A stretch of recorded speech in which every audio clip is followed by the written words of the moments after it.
Bom, primeiro, Franciele, agradecer o convite, dizer que é uma honra estar aqui nessa mesa com você, com o querido Luiz, que nós viemos juntos 6 horas conversando de Florianópolis até aqui. E assim, quando eu encontrei com o Luiz, eu vou fazer em confidência, viu, Luiz?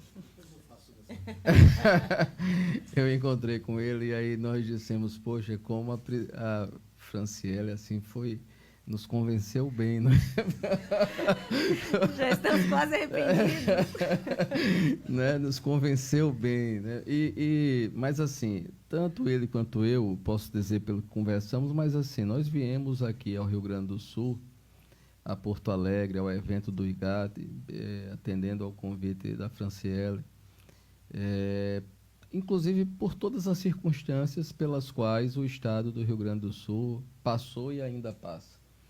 E é uma forma também nossa de dizer que estamos com o povo do Rio Grande do Sul, que somos uma só dor, somos um só povo, e nessas horas todos temos que nos dar as mãos. E esse evento do IGAD mostra uma força, porque apesar de todas as adversidades, de todas as dificuldades, o IGAD não deixou de realizar o evento.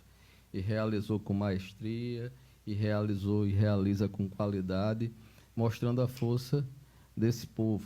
Então, é por essa razão que é uma alegria estar aqui hoje em Porto Alegre, fazendo parte, enfim, desse momento também de solidariedade ao povo do Rio Grande do Sul. Por outro lado, estar aqui numa mesa com o Luiz Carlos, que é um membro do Ministério Público qualificadíssimo, que tem uma atuação eleitoral e doutrinária também muito sólida, para conversar sobre um tema que é um tema de momento pela própria dificuldade que o Estado passa no momento de eleições municipais que virão adiante, já estão aqui chegando, estamos às portas das eleições municipais e numa situação de anomalia que exigirá do gestor público, muitos deles candidatos à reeleição, a necessidade de praticar condutas ou atos administrativos que, em outros tempos, poderiam ser considerados ilícitos e estão aqui no plano da licitude, porém que merecerão cuidados, porque senão essa linha tênue fará com que candidatos à reeleição ou candidatos apoiados por grupo político de um prefeito no exercício do mandato poderemos estar diante de condutas vedadas aos agentes públicos, com consequências, portanto, eleitorais sérias. E eu queria fazer, assim, uma rápida digressão sobre esse tema das condutas vedadas e da selfie, como o título é interessante, né? Como é selfie na enchente. Selfie na enchente, não é? A gente viu aqui hoje, foi um dia muito rico, eu gostei muito de ter podido, perdi a do Lênio ontem, mas gostei muito de ter podido assistir a do Paim, que eu lamentei, Paim, mas assim, eu gostei muito de ter assistido todo o evento e ter visto várias posições sobre temas bastante interessantes e ricos. E eu queria fazer, inclusive, alguns apontamentos, porque, por exemplo, tivemos uma mesa anterior, Amanda, Caetano, as discussões, Exílio, a discussão sobre tipicidade, a tipicidade. O GG, que é o nosso Tim Maia, que falta aos eventos. Não é? Nada melhor do que um dia como o outro, né? Não é? Então, vamos lá, relembrar o GG, o nosso Tim Maia do direito eleitoral, né? Gazeando o IGAD. Mas ele fez um vídeo assim, você vê que é um vídeo tão compungido que ele gastou... Mas será que era IA? Né? Será que era deepfake aquele vídeo? Eu estou achando que tem uma deepfake ali. Mas, veja só, a questão das condutas vedadas, a gente tem o direito eleitoral, eu sempre insisti muito, desde 98, quando escrevi a teoria da inelegibilidade, sobre a distinção entre inelegibilidade inata e cominada. A inelegibilidade inata, ela é um efeito comum a todos aqueles que não preencham as condições de elegibilidade que eu chamo próprias ou impróprias. Então, se eu vou pedir um registro, eu quero ser candidato, eu preciso preencher condições de elegibilidade ou pressupostos, sejam constitucionais, sejam de ordem legal. Se eu preencho esses pressupostos, mas eu não quero, por exemplo, ser candidato e eu não peço o registro de candidatura, não há problema nenhum, eu continuarei inatamente inelegível. Ou seja, porque o que a gente, quando fala em elegibilidade, a gente fala como um termo abstrato, sem que tivesse muito conteúdo. Ah, fulano é elegível. É pensando como cidadão, como aquele que potencialmente poderia ser candidato. Mas a elegibilidade no ordenamento jurídico brasileiro, ele tem um sentido preciso. É elegível quem concorre a um mandato eletivo. A elegibilidade, ele é, na essência, um direito subjetivo público de ser votado. A questão a saber é de quando nasce e em que momento nasce esse direito de ser votado. E no ordenamento jurídico brasileiro, esse direito de ser votado, ele nasce do registro de candidatura deferido. É o ato de registro de candidatura que faz nascer a elegibilidade. E aí vocês poderiam me perguntar, mas quando alguém pede o registro de candidatura, ele não pode praticar atos de campanha? Ele não pode fazer gasto de campanhas? Ele não é candidato? Não. Ele tem uma aparência de candidatura. Ele é o que eu estou chamando na edição nova do livro. Você vai ter 3 figuras aí, em primeira mão, viu? Olha aí, no IGAD. Você tem a figura do pré-candidato, que é um sujeito de fato. Pré-candidatura no direito eleitoral é uma situação absolutamente fática. Eu me digo, olha, eu vou sair a candidato. O que significa do ponto de vista eleitoral? Absolutamente nada.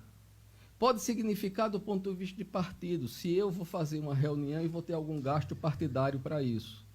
Agora, o ordenamento jurídico vai regrar essas condutas de fato, como regra, por exemplo, a posse. A posse é poder de fato sobre uma coisa. Se eu esbulhar a posse, esse ato de esbulho se transformou em ato antijurídico. É esse ato antijurídico que o ordenamento jurídico olha, não é a posse em si. A mesma coisa a legítima defesa. A legítima defesa é um poder de fato.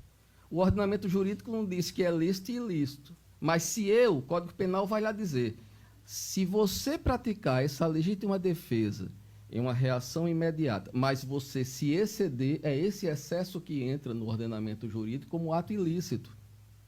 Então, a mesma coisa, o pré-candidato, ele só passa a ter um interesse para o direito eleitoral naquelas condutas vedadas. Ah, você pediu voto. Ah, você praticou, digamos assim, determinados atos ou gastos excessivos, hoje, que é a discussão, e essa excessividade é que tem que se olhar. Então, é na ilicitude que se olha a figura. Quando é que essa figura se tornará jurídica? Quando ele pede o registro de candidatura. Mas ele ainda não é candidato, ele é o que eu chamo de protocandidato. Ele é um candidato putativo. Ele vai praticando os atos. Admitamos, porém, que o registro seja indeferido. Todos os atos que ele praticou são nulos. Inclusive, o voto que ele obteve, excepcionalmente aquela questão proporcional que diz respeito à legenda, não a ele, o que é que acontece? Eles deixam de existir. E o que é que sobrou ali? Eventualmente, se ele praticou gasto de campanha, ele tem que prestar contas, mas veja, não na qualidade de candidato, é o efeito putativo de uma candidatura que não houve. E que a justiça tolera a expressão que se usa, ele está concorrendo ali por conta e risco. Então, a candidatura e os efeitos jurídicos, inclusive, eles só ocorrem em sua plenitude com o registro deferido. É por isso que se diz que a elegibilidade, o direito de ser validamente votado, ele só ocorre a partir do registro de candidatura. Muito bem, registro deferido. E aí, o que é que acontece? Quando é que eu posso caçar para entrar nas condutas vedadas? Quando é que, eventualmente, quando eu pratico atos, quando eu preencho as condições de elegibilidade, essa análise ela é sempre no plano da licitude. Se eu preencho os pressupostos, meus registros serão deferidos, eu serei validamente candidato. Se eu não preencho esses pressupostos, meu registro será indeferido. Os atos de campanha que eu pratiquei como se eu fosse candidato, mas eu não fui efetivamente candidato, e se restou algum efeito de atos que eu pratiquei, são efeitos putativos, como o casamento putativo no direito civil. Nada há de novo isso na teoria geral do direito. Agora vamos ao centro da questão. E quando é que a inelegibilidade é sanção? E quando é que essa discussão do direito sancionador, que também a Amanda traz, é fundamental? É justamente quando a inelegibilidade ela é cominada, ela decorre de um ato jurídico ilícito, como a conduta vedada, como o abuso de poder político, como o abuso de poder econômico, como o uso indevido dos meios de comunicação social, a fraude, gasto indevido de campanha. É nesse momento de ilicitude que aí o direito sancionador entra com maior força. Mas veja, naquela discussão que se teve, é um ponto que é fundamental, é que nem no direito penal, essa discussão do tipo aberto ou tipo fechado é uma visão que, mesmo do direito penal, em certa medida, isso está superado pela própria teoria da linguagem. Quando eu falo tipo fechado, fechado como? Se a expressão linguística ela tem vaguidade ou vagueza, se ela tem, mesmo no tipo mais fechado, a linguagem ela precisa ser interpretada. Eu não consigo enclausurar de tal forma a linguagem que aquele tipo, mesmo o matar alguém, se resolva em si mesmo. Por essa razão é que, se vocês forem olhar, e isso tem sido desenvolvido muito na área tributária, é a distinção entre tatbestando e tipos. Na verdade, o que nós no Brasil chamamos de tipo fechado ou tipo aberto, não é o tipos, mas é o tatbestando, é o suporte fático, que sempre vai ter, na sua terminologia, expressões vagas e, portanto, abertas e sujeitas à interpretação. Quando nós falamos em abuso de poder, por que é que a legislação não define tão claramente o abuso de poder? Porque isso está pressuposto, inclusive, no significado. Abuso de poder econômico é o uso do poder econômico de forma excessiva a desequilibrar um pleito. Agora, quando o legislador, o constituinte, utilizou essas expressões, e mesmo nas condutas vedadas definiu quais sejam, pegue as condutas vedadas que são tipológicas, ou no sentido de tipos fechados, e vocês verão que todas elas exigirão interpretação, porque jogam, inclusive, para o fazer administrativo. Então, o grande problema do Tribunal Superior Eleitoral está, na verdade, em, às vezes, querer criar hipóteses de inelegibilidade que o ordenamento jurídico não prevê, inclusive dilapidando o sentido mínimo que tanto os precedentes como o sentido textual das palavras infirmam. Por exemplo, querer criar abuso de poder religioso, só por lei complementar. Querer criar, quando a gente fala abuso de poder digital, desculpe, isso é uma expressão, é uma corruptela.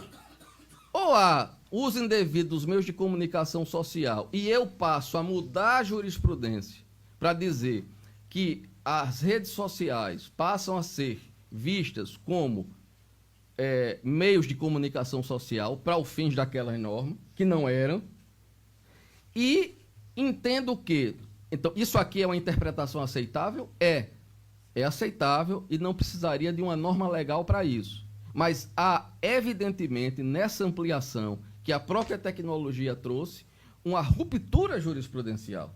E, portanto, teria que ser aplicado para a frente, e não para o caso em julgamento, e não para aquela eleição. Então, o que, na verdade, nós temos tido na Justiça Eleitoral, tanto nas resoluções, quanto em decisões, ou em respostas a consultas, ou em respostas a questões de ordem, é o quê? São criações de sanções a partir de figuras que simplesmente não existem no ordenamento jurídico. Abuso de poder religioso ser transformado, essa criação do abuso era transformar quem? O pastor, o padre, o obreiro, o coroinha, em autoridades, quando se sabe que o abuso de poder político, o abuso de poder de autoridade, é da autoridade pública, investida em função pública. Isso é da tradição do direito eleitoral e da jurisprudência. Então, o TSE, ao querer criar essas figuras, na verdade está violando a Constituição, porque essas figuras só poderiam ser criadas por lei complementar. Então, as condutas vedadas, a mesma situação.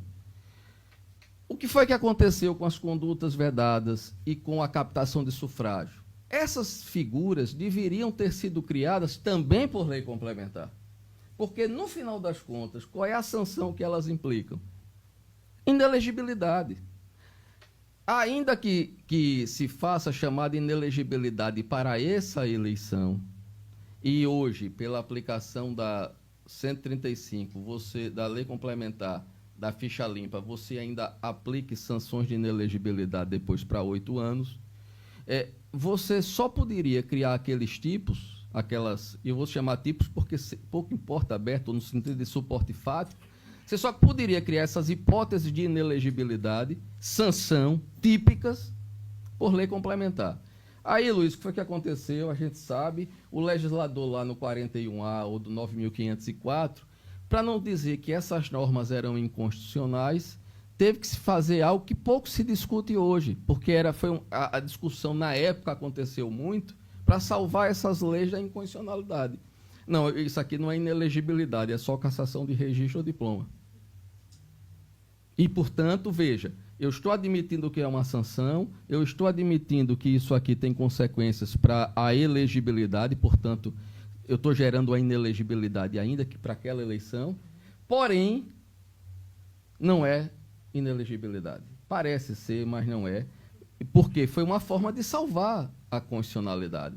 Então, o que nós temos vivido no direito eleitoral, nosso maior problema, e aí eu dou toda a razão às discussões que ambos levantaram hoje, é que essa facilidade de transformar o direito sancionador em certos arremedos ou arrumações hermenêuticas para, com isso, amplificar o poder sancionatório dessas ações eleitorais.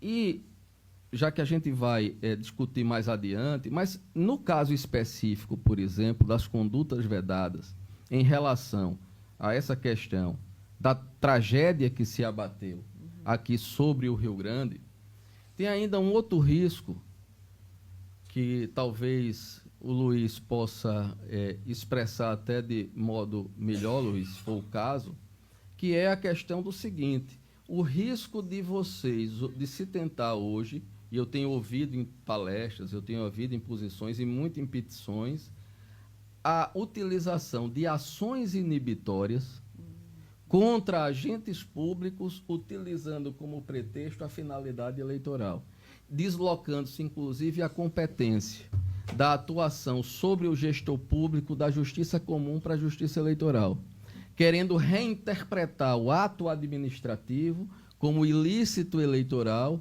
e, com isso, impedindo o gestor público de ser gestor público.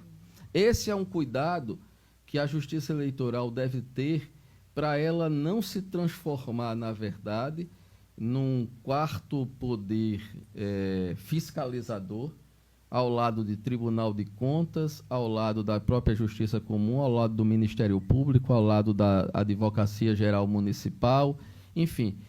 E a Justiça Eleitoral passar a estar tratando de atos administrativos previamente, por vezes até em período não eleitoral, com fins eleitorais. Agora, se assim for, o agente público ele vai passar 4 anos submetido a um escrutínio da Justiça Eleitoral, que seria um absurdo.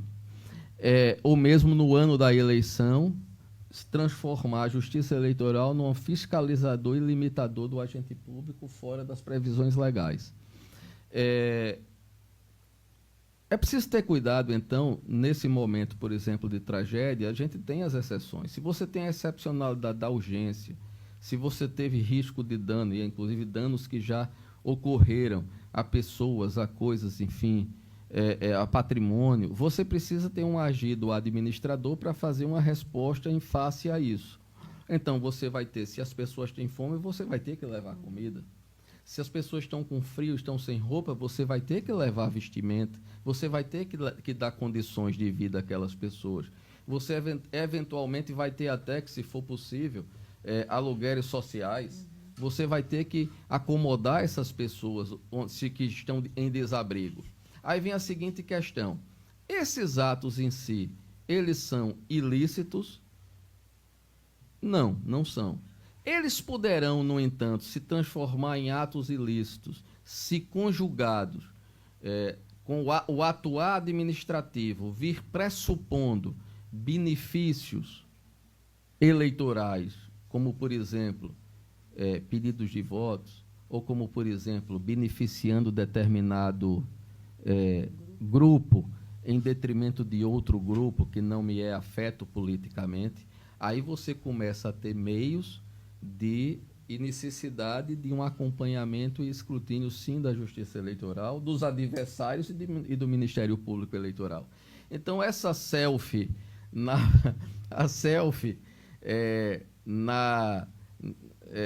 enchente, ela poderá se converter, na verdade, em uma conduta vedada, sim.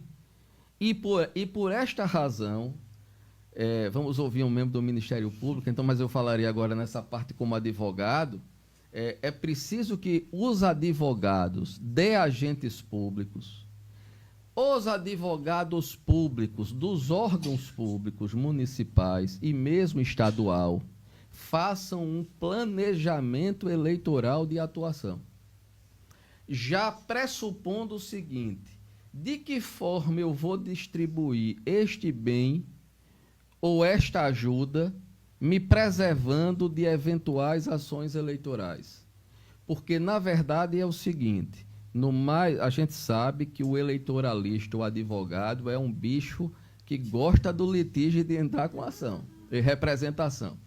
Então, eu já sei que eu vou sofrer a representação como agente público, ou do Ministério Público, que gosta de representar, ou do advogado adversário, ou do grupo adversário. Então, a questão é como esse agir administrativo, tanto a advocacia pública quanto a advocacia eleitoral, que não se confundem, mas temos ali a mesma figura, por exemplo, que vai se reeleger, deverá ter essa atenção e esse cuidado para fazer um cálculo de risco, uma prognose, evitando, se não o litígio, porque não dependerá dele, mas evitando que, em um eventual litígio, ele sofra as consequências por um agir administrativo correto, porém que, por falta de orientação, poderá ser imprudente, gerando situações eleitorais anômalas.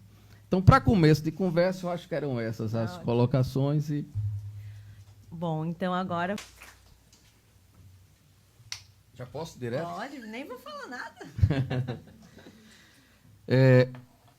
Alguns pontos, assim, do Luiz. Primeiro ponto, justiça eleitoral. Eu não sou um crítico da justiça eleitoral, mas eu sou um crítico de vários aspectos. Ela tem muitos aspectos positivos na democracia brasileira, mas, como toda instituição, ela deve ser aprimorada.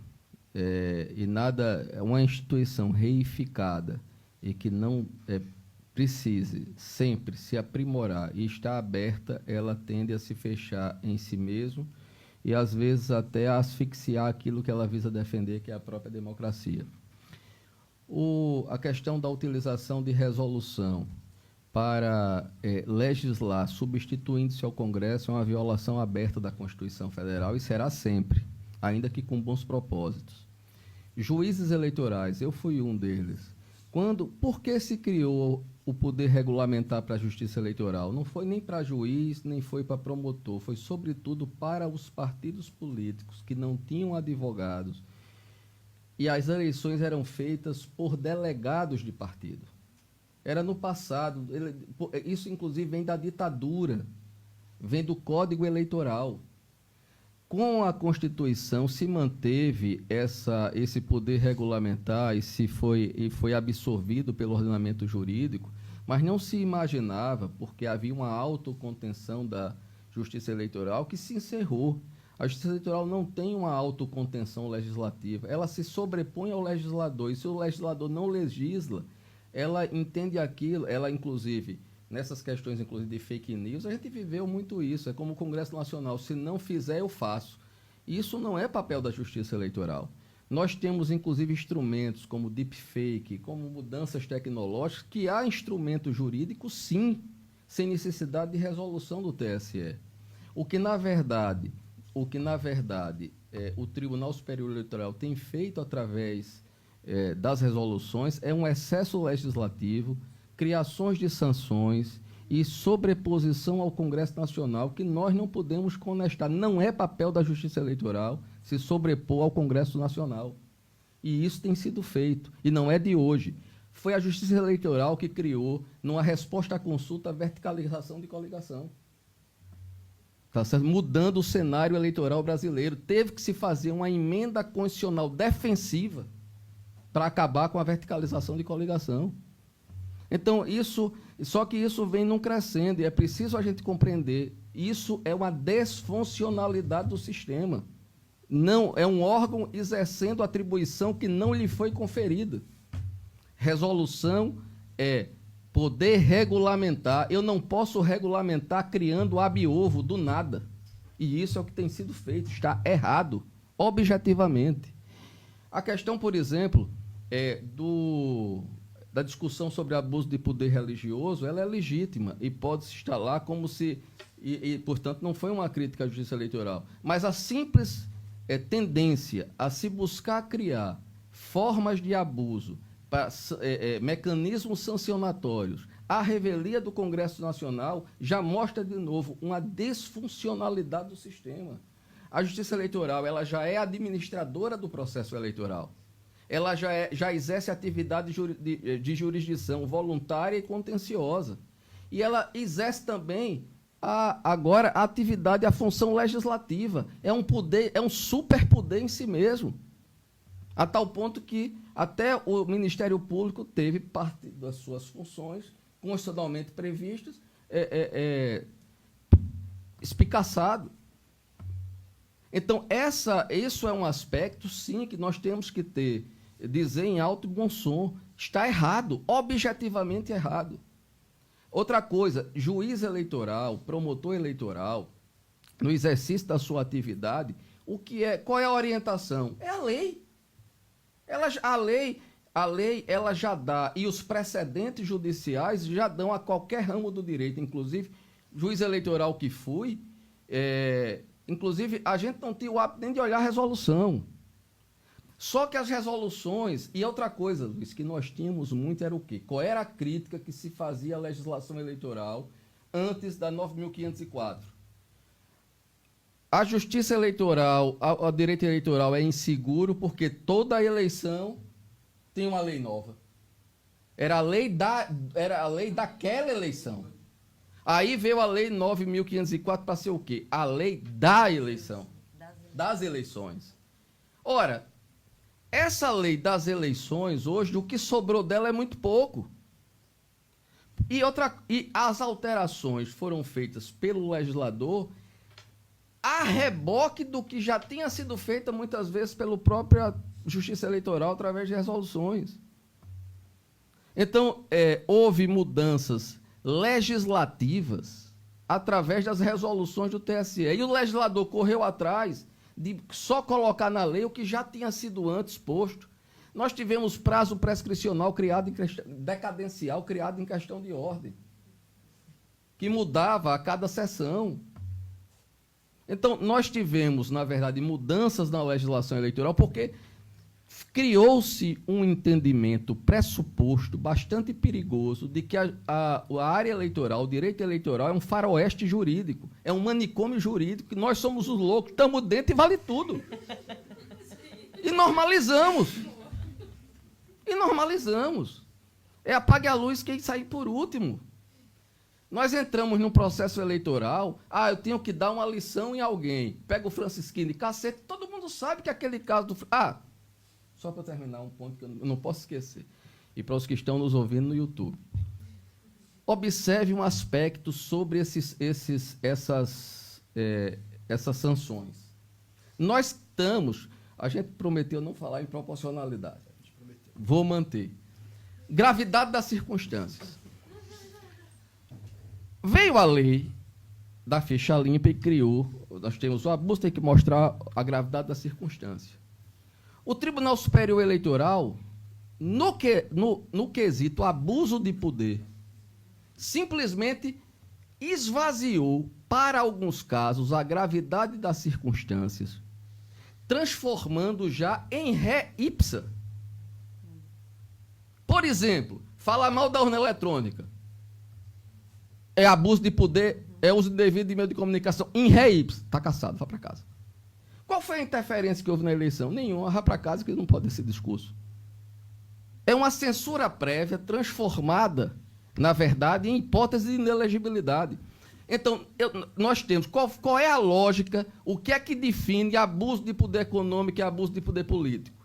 São condutas que interferem na vontade do eleitor e no processo eleitoral, que desequilibram a disputa. Vem um maluco lá e fala mal da urna eletrônica. Não é o Francisquini, o presidente, não. Quem for. Fala mal, cria, endoida.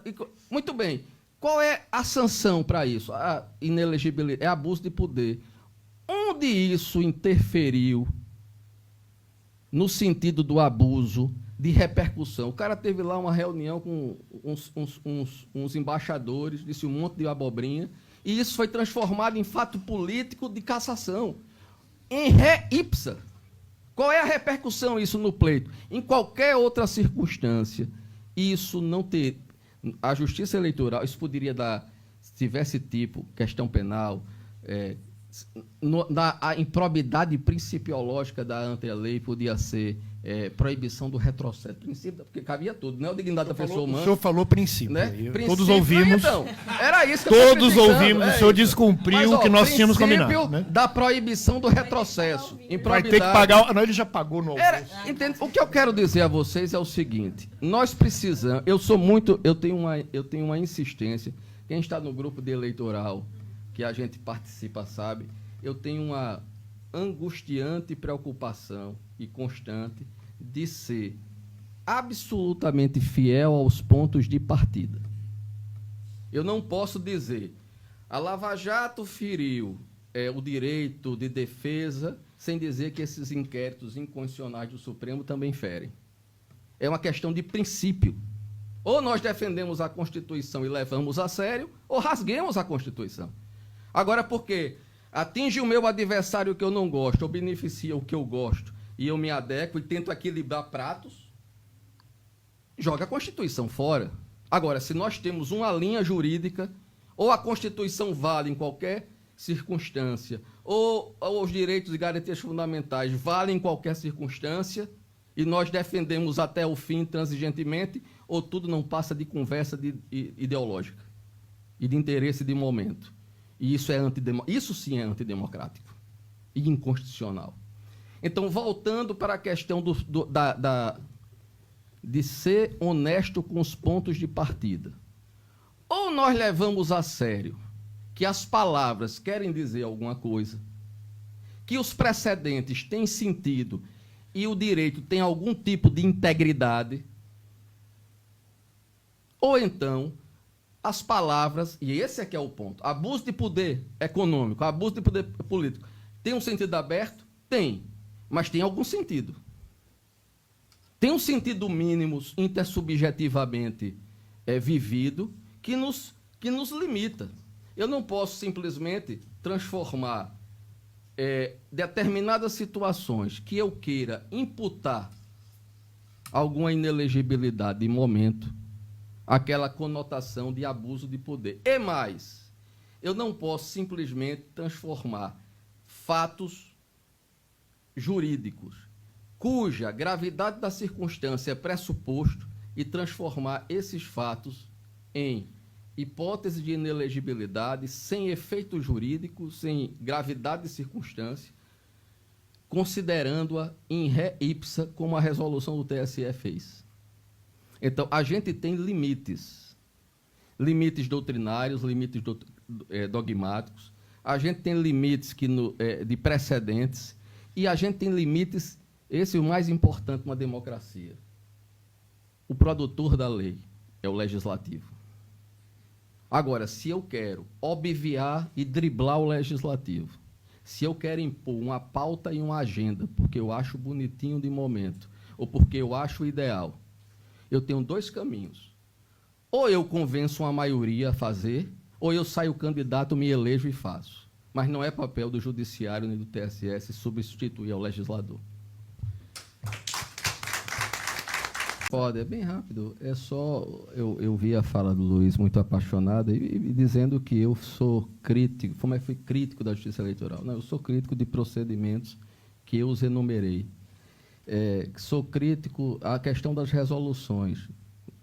O Luiz falou e especificou, inclusive, com maior ênfase, que não é o poder legislativo, é o judiciário quem deve fazê-lo. Se isso é democracia, não é a minha democracia que eu acredito.